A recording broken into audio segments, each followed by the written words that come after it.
order to solve this particular problem, I have opened the Ansys Workbench and I am going to drag and drop static structure onto the project schematic. As the members are made up of steel, we need not change the material. I am going to right click on the geometry cell and I am going to import the geometry. But before importing the geometry, you should go to the properties by clicking on properties, which I have already done, and this properties tab is open here. So in this particular properties tab, while we are going to import the bodies with the lines, we need to select this particular option as well. So if I don't select this particular option before importing the geometry, what happens? Only the surface bodies or the points that are contained in the geometry file will be imported, but the line bodies will not be imported. So before import only, you need to go to the properties and you need to change this particular selection, and you need to select this tick box. Once I have selected the required setting, I am going to just right click on the geometry, say import geometry, and I am going to browse. And once I browse, you can select this particular two-story truss frame file. And once I select that particular file, I am going to just double click on the model in order to open the engineering. I am going to double click on this particular model in order to start the Ansys mechanical. Once I open this particular geometry, it is showing some question mark beside the geometry branch. So I am going to just expand this branch, and I see there are a lot of members, steel members or line bodies. Okay, I am going to select every line body and we are going to see what is the error. See here, the error is we haven't defined any cross section for any of this particular frame members. So what we need to do is we are going to close the Ansys Workbench, and remember this has been deliberately done because a lot of people, while they are importing these line bodies, they generally directly import this particular bodies and they don't give the cross section and they come into Ansys mechanical. So that is why, in order to show that particular problem, I have done this.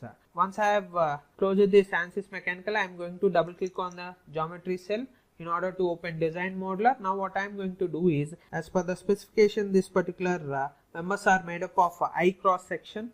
So what I am going to do is I am going to right click, say generate, and once I generate this particular structure, I need to apply the what you say as the cross section for this particular members. So as I told you, this particular members are made up of I cross section. I need to go to this concept.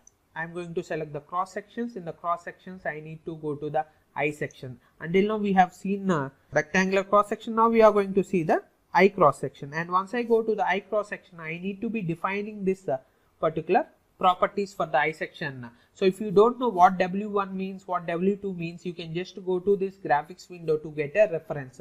So for example, if you say what is W1, W1 is nothing but width of this particular flange.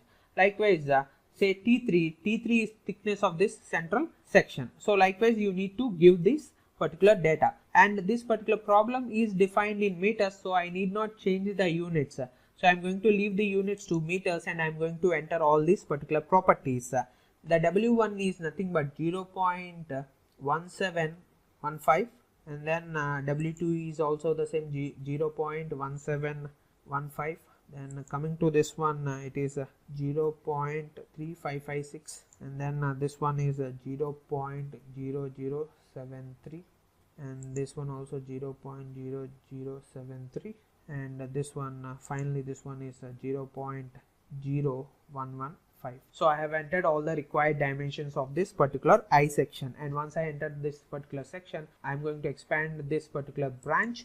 And now what I am going to do is, instead of always managing 26 parts, what I am going to do is I am going to select every part. So I am going to select every part, and I am going to say right click and say form new part. So I will ask the computer to form a new part, and once I have created the required cross section, then I am going to go to this particular part branch, and I am going to select all of these entities by just clicking on the first entity, then pressing down shift button and selecting the last entity, and then I am going to assign the I cross section to every member. And once I assign the I cross section, we have finished the modeling.